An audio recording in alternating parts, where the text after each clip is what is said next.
Welcome to my channel, where we discuss everything about things politics, economy, and development in Nigeria and around the world. Recently, former President Olusegun Obasanjo, speaking with some House of Representatives members that paid him courtesy visits or that paid him homage at his country home in Abeokuta, talked about how he knew for a long time that the NNPC is so incompetent that it cannot superintend over the Nigerian oil sector, and narrated his experience with that organization. But the incompetence of NNPC or NNPCL now pale in comparison to the kind of nepotism that plays out in the allocation of oil blocks or oil fields in Nigeria. This is even much more so when you have a government that has a nepotistic tendency, a government that is so bigoted ethnically and religiously that it cannot see beyond its ethnic and religious prism, like what happened during the administration of President Muhammadu Buhari.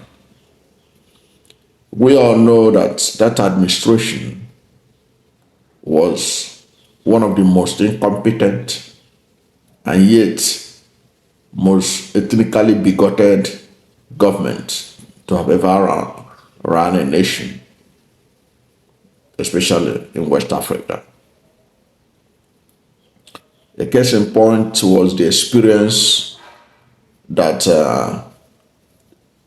one of Africa's richest men, Tony Elumelu, narrated to the Financial Times of London on his experience in the oil sector.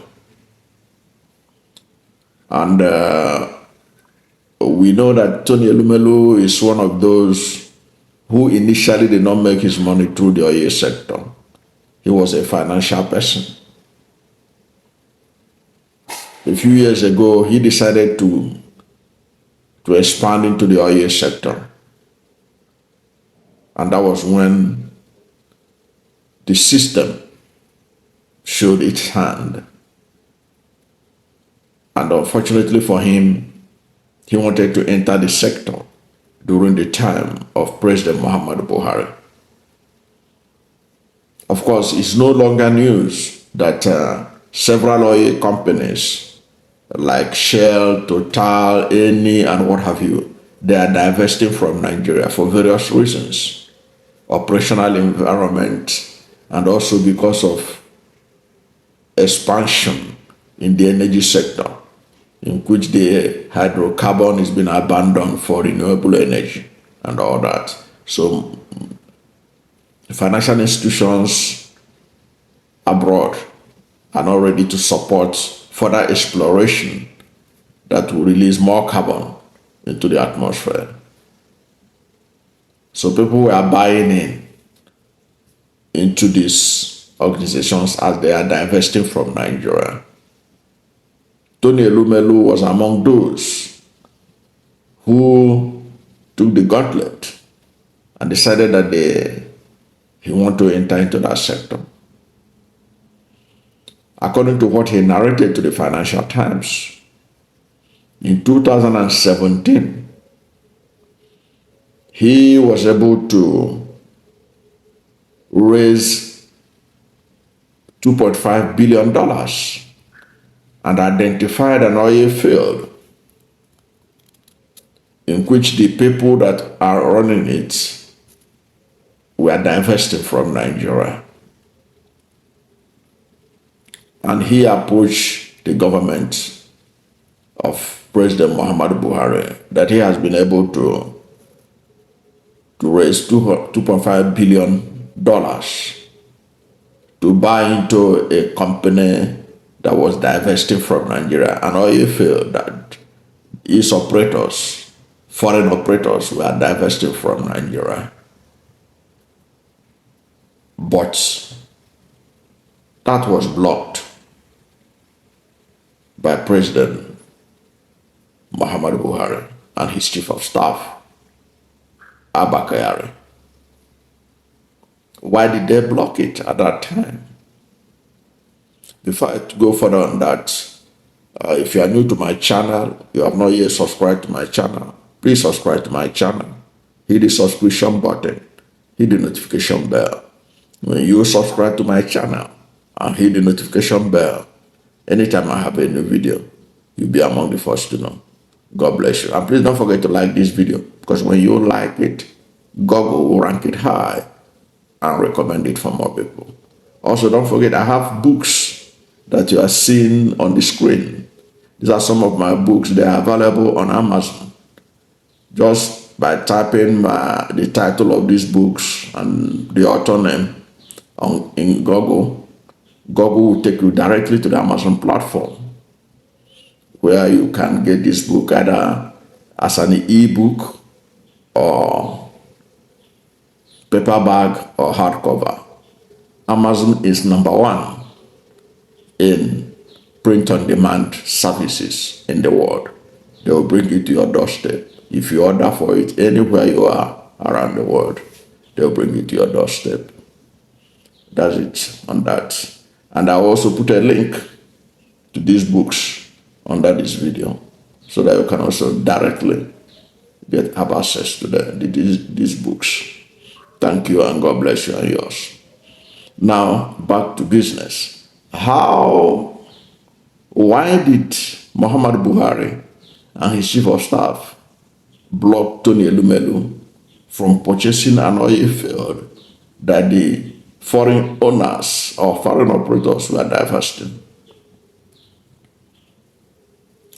The reason, according to Elumelu, that Abba Kyari and Muhammadu Buhari gave was that a private operator should not be allowed to take over such a strategic national asset, that a private operator should not be allowed to take it over. Interestingly, it was a private operator. The foreigners that are operating it, they are private. They are not owned by government. They were not owned by government. Because the foreign operators, they are private. They are not government owned. It wasn't as if the operators were owned by the British government or the Nigerian government or any government for that matter. They were private operators. But when Elumelu wanted to take it over and has raised the money, they say, no, you can't take it over. Such a strategic asset shouldn't be left in the hand of a private operator. But the person that was leading that operation is a private operator, only that he is foreign. You can see that Nigerian leaders give preference to foreign interests than to the local operator. And we are still seeing the results today in the attitude towards Dangote, in the attitude towards modular refineries, that they have refused or failed to supply crude oil to. In the case of Elumelu, I will not be surprised that even by mere mentioning his name, because that government was so nepotistic, by mere mentioning his name, by Buhari seeing that his name is Tony Elumelu, that could have been even enough for them to say they will not allow him to take it over. That had been the bane of Nigerian oil sector. Incompetence, nepotism, and sheer greed that has continued to characterize those who are in charge of it. What is the solution? Because this same problem will continue to be repeated until oil sector becomes irrelevant in the world affairs. Because right now, the oil sector is still relevant, even though there has been a lot of divestment because of climate change and transition into new energy sector. It is still relevant. Because it's still relevant, if we don't do anything to extricate that oil sector from the presidency of Nigeria and from the NNPCL, we will continue to have issues where rent seekers will be the beneficiaries of our commonwealth at the expense of the people. You can imagine what it means if Elumelu had been allowed to invest that $2.5 billion, $2.5 billion in 2017. You know the value of that amount in Nigeria, in today's Nigeria. And he had been allowed to invest it. At least be a major player in the sector at that time.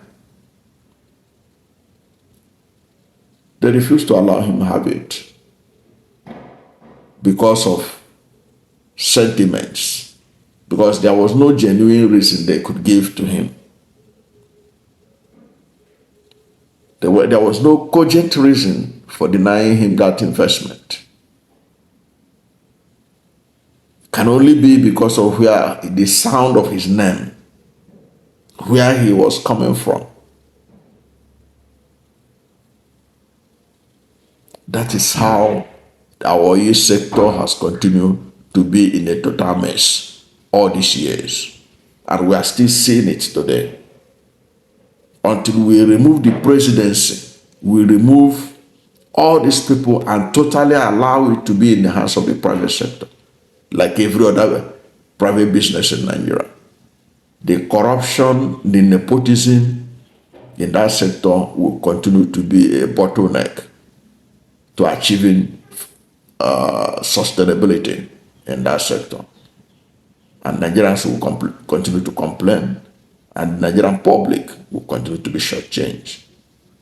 That's my take on the mess and corruption in the oil sector in Nigeria, in respect to what Elumelu narrated recently to the Financial Times of London.